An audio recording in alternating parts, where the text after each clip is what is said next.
Merhabalar.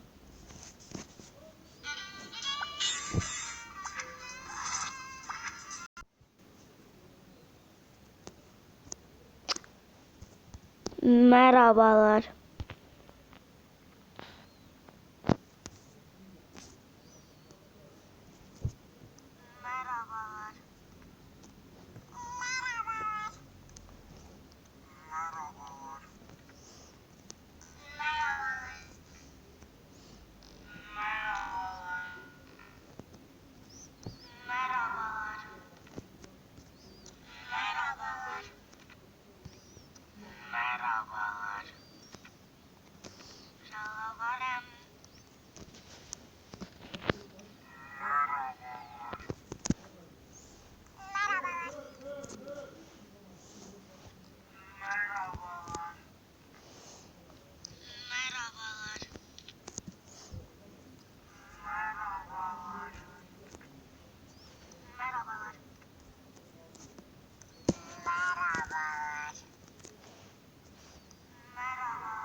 Şişme yataktan uyku tulumuna, tüm ihtiyaçların Trendyol'da. Trendyol uygulamasını indir, alışverişe başla.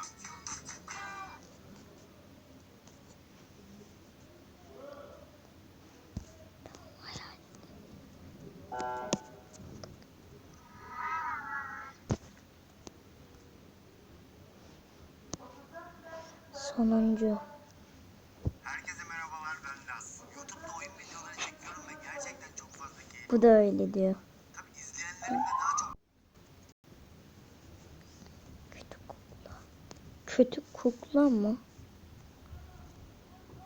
Bir dakika, öyle bir şey mi vardı? Bu kadar mıydı? Bu kadardı demek.